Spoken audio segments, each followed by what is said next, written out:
데이비드 호킨스의 가장 높은 깨달음을 향하여 6장 성공 게임을 지배할 파워를 얻으려면 성공에 대한 우리의 인식은 이 시대의 문화에 영향을 받을 수밖에 없어 그 인력에서 벗어나는 것은 때로 쉽지 않은 도전이 될 수도 있습니다. 이 장에서 호킨스 박사는 성공 게임을 지배할 파워를 얻는 길에 대해 통찰을 공유합니다. 샘 월튼과 월마트의 성공을 예로 들며 세상이 어떻게 이전보다 한층 진실된 쪽으로 바뀌어 왔는지를 설명합니다. 이 장을 읽으면서 여러분의 가치관은 어떤지 고찰해 보세요. 무엇을 지향하고 있죠? 여러분 자신과 지구 전체에 최대한 기여하는 것인가요? 두려움과 결핍에 바탕한 것인가요? 아니면 믿음과 신뢰에 바탕한 것인가요? 1980년대 후반에 인류의 의식 수준은 알 수 없는 이유로 207이라는 놀라운 수치로 상승했습니다. 숫자상으로만 보면 큰 차이 없는 것 같지만 인류는 대단히 중요한 경계선을 넘어섰습니다. 200 이상이면 경계선 위에 있는 것입니다. 삶과 죽음의 차이만큼이나 차이가 큽니다. 190 수준에서는 엔론 같은 데서 벌인 일도 용납이 되지만 207 수준에서는 더 이상 용납되지 않습니다. 세상이 그렇게 바뀌었습니다. 내가 어렸을 때는 누구나 성공해야 했습니다. 대학을 나오고 돈을 벌고 새 차를 사야 마땅했습니다. 성공이 가장 중요했습니다. 태양신경총에 지배되는 세계에서는 더 큰 차와 더 대단한 직함을 가져야 합니다. 최신형 차여야 하고요. 최신형이 의외에 중요하죠. 나는 84년식 캐딜락을 모읍니다. 다 커서 캐딜락을 가졌지요. 캐딜락이 최고였기 때문에 언젠가는 가질 것이라고 생각했고 그래서 갖고 있습니다.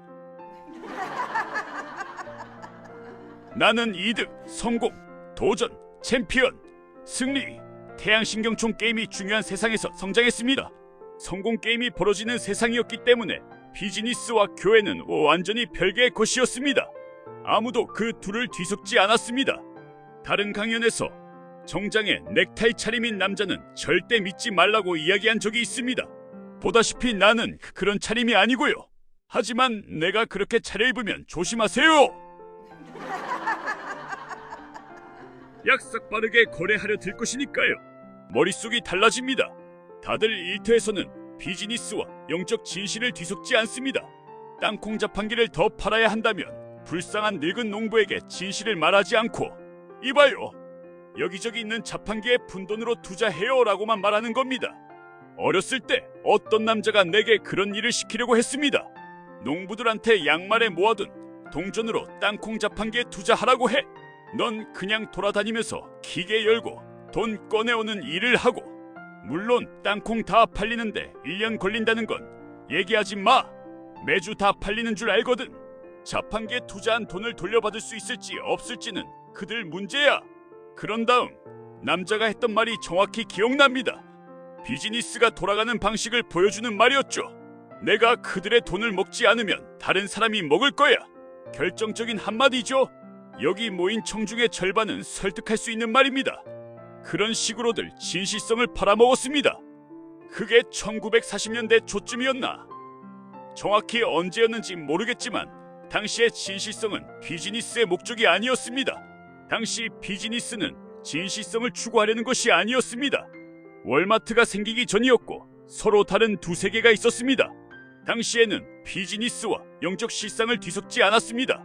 비즈니스가 현실 세계였고 교회는 일요일만의 세계였습니다. 서로 다른 세계였습니다. 월마트는 진실성의 모범 사례입니다. 샘 월튼이 살아있을 당시 월마트의 의식 수준은 385였습니다. 그를 의식혁명에서 다룬 것은 그의 비즈니스 원칙 때문이었고요. 우와! 이 사람은 진실성에 바탕한 회사를 경영하고 싶어 하네 라고 생각했습니다. 당시의 월마트는 아직 세계 최대의 기업이 아니었습니다. 나는 생과 편지를 주고받았습니다. 그와 월마트를 측정해보니 월마트가 300대 후반으로 나와 의식혁명에 기록해 두었죠. 현재 월마트는 전 세계에서 가장 큰 기업입니다. 샘이 살아있을 때만큼 높게 측정되지는 않습니다. 기업의 수준은 원래 그런 식입니다. 그는 밝게 빛나는 존재였지만 원칙을 정립해서 남겼습니다. 그 덕분에 월마트는 여전히 높습니다. 여전히 365 정도는 됩니다. 비즈니스와 교회는 별개라고들 할 때 세미 적립한 원칙은 제대로 안 되면 돈을 돌려준다는 옛날 미국 중서부식 가치관을 갖자는 것이었기 때문입니다. 월마트는 여전히 대기업 중에서 가장 높게 측정됩니다.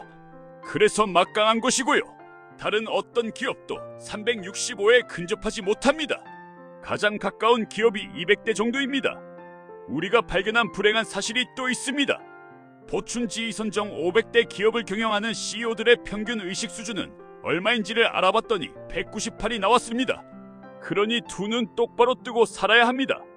여러분, 흥미롭게도 190 수준에서는 제재받지 않고 넘어갈 수 있던 일이 207 수준에서는 그렇게 넘어가지 못합니다. 이제야 그렇게 된 것은 에너지장이 사람들의 생태 전체에 심대한 영향을 미치기까지는 꽤 오래 걸리기 때문입니다. 전에는 되던 일이 207에서는 되지 않습니다. 그래서 거대 기업들이 몰락하고 있습니다.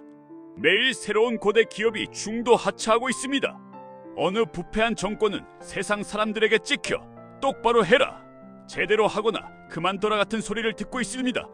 국민을 고문하고 재산을 빼앗는 부패한 독재 정권은 몇 년 전만 해도 꽤 흔했습니다. 몇 안 되는 정부 형태들 중에서 잔인한 독재 정권은 말하자면 역사적으로 유서가 깊은 것입니다. 독재자들이 여전히 세계 곳곳에서 통치합니다. 하지만 190 수준에서는 넘어갈 수 있던 일에 대해 207 수준에서는 모두가 주목하고 언급하고 압력을 가하고 대중의 힘을 모으기 시작합니다. 세상이 바뀌고 있습니다. 207의 세계는 190 수준에서는 넘어갔던 일을 더 이상 용납하지 않을 것이라 월스트리트에서만 아니라 전 세계에서 목이 달아나는 광경을 보게 될 것입니다. 이런 현상은 앞으로도 계속될 것으로 예상되고요. 형상의 한계에서 벗어나면 파워가 커지는 것을 볼 수 있습니다. 의식의 지도 맨 위쪽에 이 파워가 여러분이 살아남을 것임을 보장합니다. 죽기 전까지는요. 응! 큰 나의 파워가 우리의 생존을 보장합니다. 하지만 에고는 우리로 하여금 자기가 우리의 생존을 책임지고 있다고 생각하게 만듭니다. 에고는 내가 이토록 영리하지 않았으면, 내가 비타민 등등을 먹으라고 널 챙기지 않았으면 넌 이미 죽어서 뻣뻣해졌을 거야 라고 속삭입니다. 즉, 모든 일의 원인인 분리된 나가 존재한다는 착각이 이원성 때문에 일어나는 것이 문제입니다. 무한한 일체인 총체와 분리되어 있는 개인적인 나가 존재한다는 착각입니다. 이 자기중심적인 지점이 에고의 핵이고 우리는 그것이 모든 일의 원인이라고 주장합니다.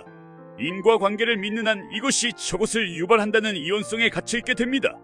비이원성을 통한 깨달음의 길은 그런 상반되는 것들이 사라지게 합니다. 어떻게 하면 저것을 유발하는 이것을 없앨 수 있을까요?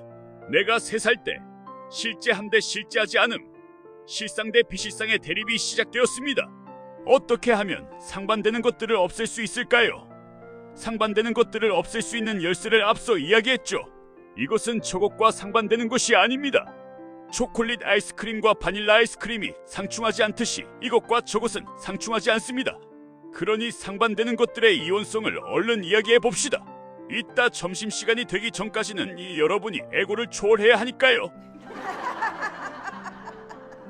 여러분의 에고한테 원투 펀치를 날릴 겁니다. 아까 여러분이 나한테 커피를 줄 때 내가 이제 여러분은 큰일 났다고 했으니까 말이죠. 숲속에서 살며 여생을 보내고 있는 나한테 사람들이 자꾸 찾아와서 강의도 하고 사람들과 이야기도 해야 한다고 합니다. 그래서 내가 여기 와 있는 것이고 아까 누구 에스프레소 같은 것 좀 있냐고 한 겁니다.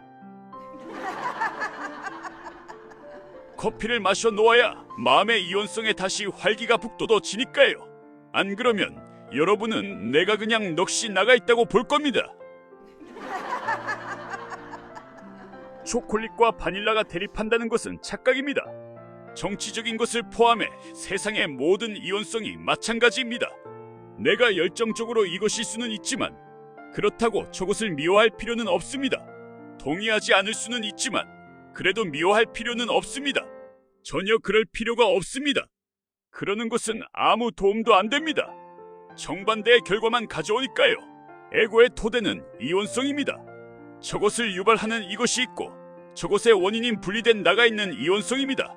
어떻게 하면 상반되는 것들의 양극성을 초월할 수 있을까요?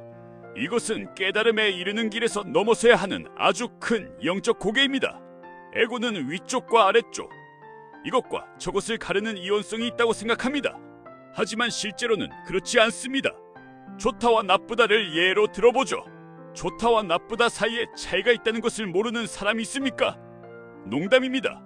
이원성을 받아들이고 나면 이원성은 존재하지 않는 것임을 알게 됩니다. 하나의 실상만 존재합니다. 우리는 좋음이 있거나 없는 정도를 압니다. 다양한 좋음이 있으니까요. 그래서 우리는 환상적으로 좋다, 그런대로 괜찮다, 아주 좋지는 않다, 안 좋다, 별로다, 끔찍하다 등으로 좋음의 정도를 표현합니다. 사랑도 다양한 정도가 있습니다. 하지만 변수는 사랑 하나뿐입니다. 여기에는 큰 사랑이 있고 저기에는 전혀 없다고 합시다. 하지만 이 둘은 상반되는 것들이 아닙니다. 사랑이 존재하는 정도의 차이일 뿐입니다. 변수가 하나이지 둘이 아닙니다. 열에 대해서도 마찬가지로 바라볼 수 있습니다. 사람들은 뜨거움과 대조되는 차가움, 차가움과 대조되는 뜨거움을 말합니다. 하지만 대조되지 않습니다. 열이 많이 있거나 그리 많이 있지 않을 뿐입니다. 눈더미 속처럼 열이 거의 없으면 꽁꽁 얼어붙고 마는 것이고요. 뜨거움 대 차가움이 아닙니다. 열의 존재이거나 열의 부재입니다. 알겠습니까? 가치라는 것은 우리가 사물에 부여하는 어떤 것입니다. 모든 가치는 우리 머릿속에 있습니다. 값지다, 멋지다, 죽인다, 반품하고 환불받아야 한다, 역겹다. 이 모두가 호감의 정도를 표현하는 말이고 변수는 호감 하나뿐입니다. 사람들은 빛이 어둠의 반대말이라고 합니다. 하지만 빛과 어둠 같은 말은 언어화의 수단일 뿐 거기에 실상은 없습니다. 어둠과 반대되는 빛 같은 것은 없습니다. 많은 빛이 있거나 많지 않은 빛이 있을 뿐입니다. 빛 대 어둠 같은 것은 없습니다. 선 대 악 같은 것은 없습니다. 어떤 것이 많거나 많지 않을 뿐입니다. 부자와 빈자는 상반되지 않습니다. 돈이 많거나 많지 않을 뿐입니다. 부자와 빈자는 지역에 따라 좌우되기도 합니다. 세계의 어떤 지역에서는 나를 웬만한 부자로 볼 것입니다. 다른 지역에서는 시궁지처럼 가난하다고 볼 것이고요. 모든 것은 조건에 좌우됩니다. 진실이라고 하는 것은 늘 조건부입니다. 맥락에 좌우되니까요. 맥락을 명시하지 않았다면 어떤 것도 진실이 아닙니다. 진실은 맥락을 명시하지 않으면 정의될 수 없습니다. 그리고 바로 이 때문에 서양의 위대한 책들은 끝내 진실의 정의에 도달하지 못했습니다. 예수회대학교에서 신학을 공부할 때 나는 무신론자였습니다. 내가 늘 전과목 A를 받으며 짜릿함을 느낄 때 다른 친구들은 D를 받았습니다.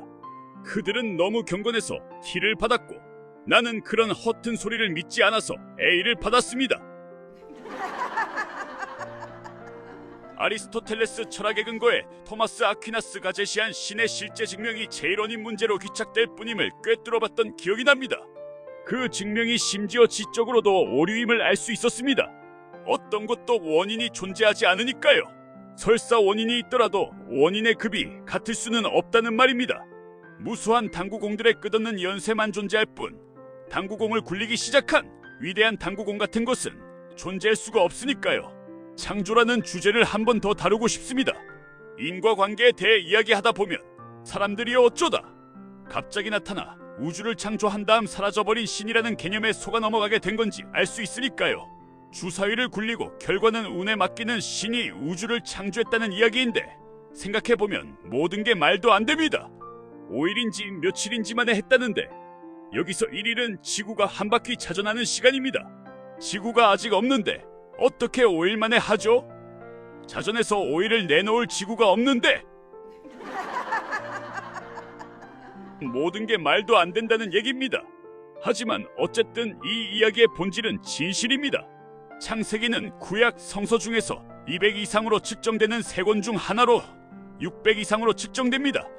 그리고 창세기에서 실제로 말하고자 하는 것은 나타나 있지 않은 곳에서 나타나 있는 것이 빛으로 출현하는데 그것이 신성의 에너지이고 이 에너지가 물질에 작용하면 생명의 형태를 띈다는 것. 이렇게 모든 나타나 있는 것은 나타나 있지 않은 곳에서 생겨난다는 것입니다. 실상은 시작도 없고 끝도 없기 때문에 실상은 시간과 차원을 넘어서 있기 때문에 설명해야 할 우주의 시작도 없고 걱정해야 할 우주의 끝도 없습니다. 실상에는 시작되거나 끝나는 일들이 있을 수 없고 마찬가지로 지금이나 시점 같은 것도 있을 수 없습니다. 그런 것은 모두 인식입니다. 지금을 지금이라고 부르고 싶으면 그것이 지금입니다. 어느 시점을 시점이라고 부르고 싶으면 그것이 시점입니다. 하지만 실상에는 그런 것이 전혀 없습니다. 존재하는 모든 것은 늘 있었습니다. 이는 지금 그러함의 사안이 아닙니다. 늘 그러함의 사안입니다. 갑자기 창조자가 나타나 우주를 창조하고 사라진 다음 심판의 날에 안녕, 어떻게들 됐어? 하는 일은 현실적으로 불가능합니다. 창조자가 주사위를 굴린 다음 놀란 닭처럼 사라져버린 겁니다. 숨은 거죠. 저 위에서 웅크리고 있을 겁니다. 여러분이 가보면요.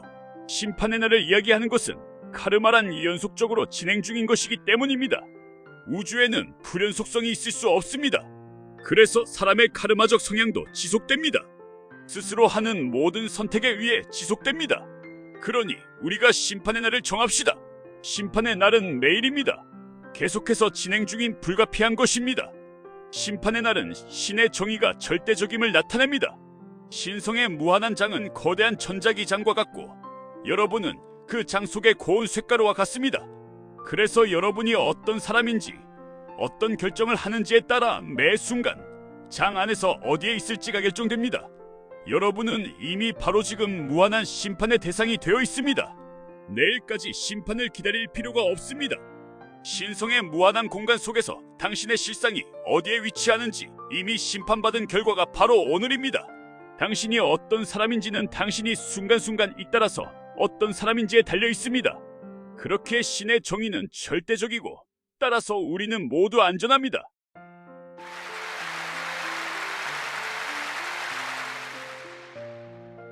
호킨스 박사는 우주의 창조, 카르마, 심판의 날에 관한 통념에 이의를 제기했습니다.